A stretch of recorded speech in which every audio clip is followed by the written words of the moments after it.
University మంచి భవిష్యత్తు కోసం తెలుగు విద్యార్థులు ఇష్టపడే యూనివర్సిటీ.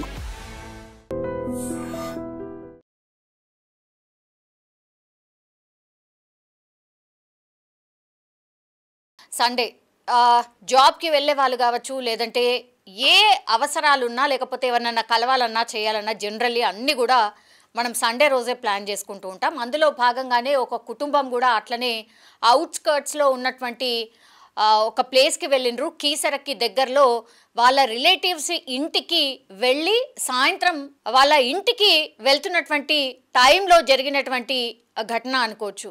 పాపం అత్యంత బాధాకరం. ఎందుకంటే వాళ్ళ రిలేటివ్స్ కూడా దగ్గరలో ఉన్నటువంటి పెట్రోల్ బంక్ దగ్గర బస్ స్టాప్ ఉంది, అంటే కీసరకు దగ్గరలో పెట్రోల్ బంక్ దగ్గరలో ఒక బస్ స్టాప్ ఉండడంతో వాళ్ళు అక్కడ డ్రాప్ చేసి వాళ్ళ ఇంటికి అబ్దుల్లాపూర్ మెట్కి వెళ్దామన్నటువంటి టైంలో జరుగుతున్నటువంటి ఘటన అని చెప్పొచ్చు.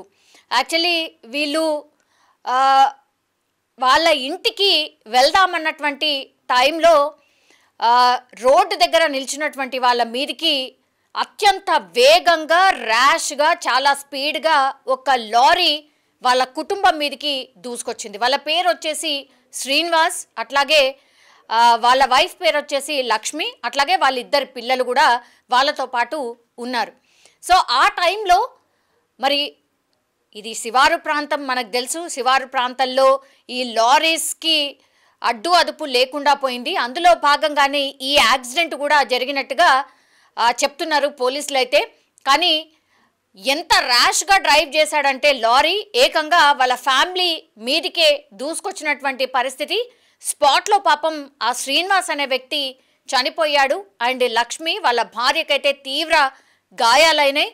అండ్ వీళ్ళిద్దరు పిల్లలు వాళ్ళతో పాటే ఉన్నారు కాబట్టి వాళ్ళిద్దరు కొంత గాయాలై బయటపడినటువంటి పరిస్థితి. కానీ ఈ లక్ష్మి అనే ఆమె మాత్రం పూర్తిగా తీవ్రంగా గాయాల పాలైనటువంటి సిచ్యువేషన్. ఆమెని దగ్గరలో ఉన్నటువంటి హాస్పిటల్కి అయితే తరలించారు.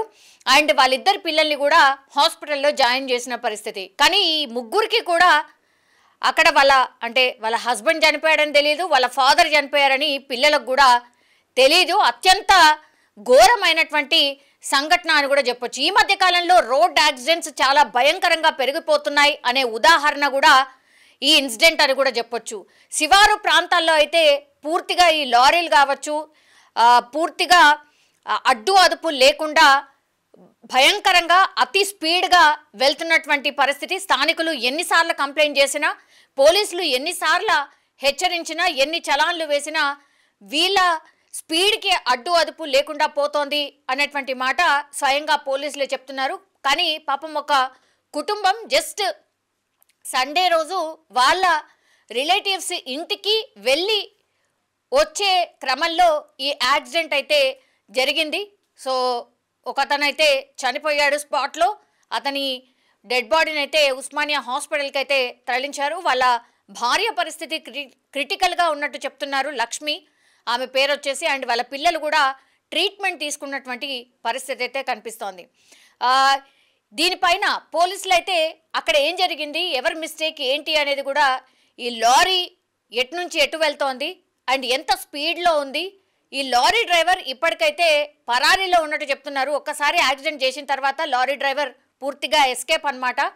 ఆ లారీ నంబర్ని ట్రేస్ చేస్తూ అట్లాగే సీసీ కెమెరాలో పూర్తి స్థాయిలో ఎక్కడి నుంచి ఎటు వెళ్తోంది ఈ లారీ అండ్ ఆ కుటుంబ సభ్యులు ఎక్కడ ఉన్నారు, ఎంత స్పీడ్లో వచ్చి ఢీ కొట్టాడు, ఈ అంత ఇన్ఫర్మేషన్ అయితే తీసుకుంటున్నారు. ఈ లారీ ఓనర్ ఎవరు, ఈ డ్రైవింగ్ చేస్తున్న అతనే ఓనరా, ఇవన్నీ ఇన్ఫర్మేషన్ అయితే పోలీసులు కలెక్ట్ చేస్తున్న సిచ్యువేషన్ అయితే కనిపిస్తోంది. కానీ ఇప్పుడు ఈ ఫ్యామిలీ మెంబర్స్, ఛిద్రమైనటువంటి ఫ్యామిలీ మెంబర్స్కి సంబంధించిన రిలేటివ్స్ మాత్రం ఒకటే డిమాండ్ చేస్తున్నారు.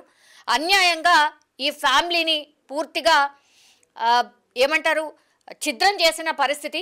కాబట్టి ఈ ఫ్యామిలీ మెంబర్స్ అందరికీ న్యాయం చేయాలి. అట్లాగే ఎవరైతే ఈ లారీ డ్రైవ్ చేసిన వ్యక్తి ఎవరైతే ఉన్నారో, అట్లాగే ఈ ఓనర్ ఎవరైతే ఉన్నారో వాళ్ళని కఠినంగా శిక్షించాలి అన్నటువంటి డిమాండ్ అయితే చేస్తున్న పరిస్థితి కనిపిస్తోంది. సో దీంతో అటు ఇటుగా పూర్తిగా ట్రాఫిక్ అంతా జామ్ అయిపోయిన పరిస్థితి కనిపించింది. ఎందుకంటే రోడ్డుకి అతి సమీపంగా జరగడం, అట్లాగే ఈ లారీ పూర్తి స్థాయిలో వాళ్ళ మీదకి దూసుకు వెళ్ళడంతో ఒక్కసారిగా అక్కడ ఆ రోడ్డంతా కూడా రక్తసిక్తం అయిపోయిన పరిస్థితి కనిపించింది.